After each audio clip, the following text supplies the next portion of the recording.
अस्सलाम वालेकुम दोस्तों, आज की बहुत ही अहम दो खबरें मैं आपके सामने रखूंगा। अमेरिका के जो बाइडन की बड़ी धमकी है रूस को।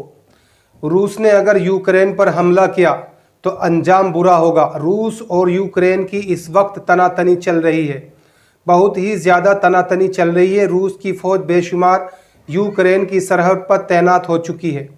दोनों देशों के बीच किसी भी वक्त जंग छिड़ सकती है। जी हाँ दोस्तों, अमेरिकी राष्ट्रपति ने अपने यूक्रेनी समकक्ष के साथ में एक फ़ोन कॉल में वादा किया है कि अगर रूस ने यूक्रेन पर हमला किया तो संयुक्त राज्य अमेरिका ईंट का जवाब पत्थर से देगा।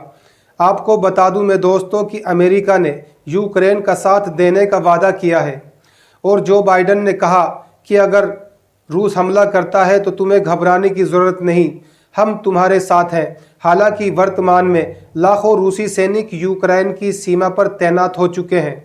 किसी भी वक्त जंग छिड़ सकती है। अमेरिकी राष्ट्रपति जो बाइडेन ने रविवार 2 दिसंबर को अपने यूक्रेनी समकक्ष व्लादिमीर ज़ेलेंस्की के साथ टेलीफोन पर बात की है और रूसी आक्रमण से यूक्रेन की इस स्वतंत्रता के लिए अपने प्रशासन के समर्थन को दोहराया है। जी हाँ दोस्तों, व्हाइट हाउस की प्रेस सचिव जेन सेकी ने एक बयान में कहा कि राष्ट्रपति जो बाइडेन ने स्पष्ट कर दिया है कि अमेरिका और उसके सहयोगी तय खुद ही करेंगे कि रूस यूक्रेन पर हमला करेगा या नहीं। जी हाँ दोस्तों, व्हाइट हाउस के प्रवक्ता ने कहा कि राष्ट्रपति जो बाइडेन ने यूक्रेन की संप्रभुता और क्षेत्रीय अखंडता के लिए संयुक्त राज्य अमेरिका की प्रतिबद्धता की स्पष्ट की। वाशिंगटन और यूरोपीय संघ ने मॉस्को पर यूक्रेन पर आक्रमण करने की धमकी देने का आरोप भी लगाया है। रूसी सेना ने 2014 में क्रीमिया पर कब्जा कर लिया था और तब से देश के पूर्वी हिस्से में अलगाववादियों का समर्थन कर रही है। जी हाँ दोस्तों, क्या थी दोनों राष्ट्रपतियों के बीच में जो बात हुई थी फ़ोन पर, वो बात क्या थी, आइए मैं आपको वो भी तफसील से बता देता हूँ।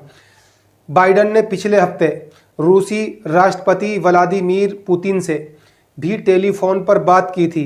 उन्होंने फ़ोन कॉल के दौरान रूस को चेतावनी दी थी कि अगर मॉस्को यूक्रेन पर सैन्य हमला किसी भी तरह का करता है तो इसके गंभीर परिणाम देखने होंगे।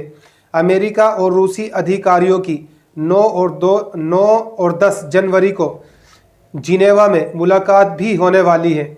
जी हाँ दोस्तों, अब चलते हैं हम दूसरी बड़ी खबर की तरफ। दोस्तों, ये खबर सूडान से है।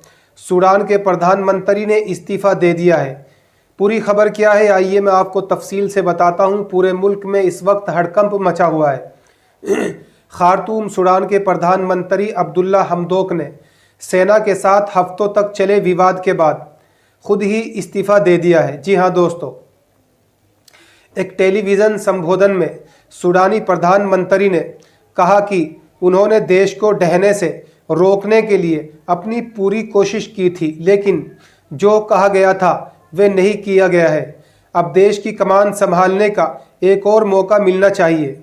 दोस्तों, आपको बता दें कि खबरों के मुताबिक सूडान में सैन्य शासन के खिलाफ विरोध प्रदर्शन में कम से कम अब तक 56 लोग मारे जा चुके हैं। जी हाँ दोस्तों, खार्तूम सूडान के प्रधानमंत्री अब्दुल्ला हमदोक ने सेना के साथ हफ्तों तक चले विवाद के बाद खुद ही इस्तीफ़ा तय कर लिया है। दोस्तों, विदेशी मीडिया के अनुसार सूडान के प्रधानमंत्री अब्दुल्ला हमदोक ने नवंबर 2021 में सेना के साथ एक विवादास्पद राजनीतिक समझौते पर हस्ताक्षर भी किए थे। जी हाँ दोस्तों, एक टेलीविज़न संबोधन में सूडानी प्रधानमंत्री ने कहा कि उन्होंने देश को ढहने से रोकने के लिए अपनी पूरी कोशिश भी की है, लेकिन जो कहा गया था वो नहीं हुआ है। दोस्तों, अब हम चलते हैं, जाने की इजाज़त दीजिए। खबर कैसी लगी कमेंट में अपनी राय बता देना। अगर आप हमारे चैनल पर नए हैं तो हमारे चैनल को अभी दोस्तों सब्सक्राइब कर लें ताकि आने वाली सच्ची और बेबाक खबरें आपको इसी तरह से मिलती रहें। अस्सलाम वालेकुम।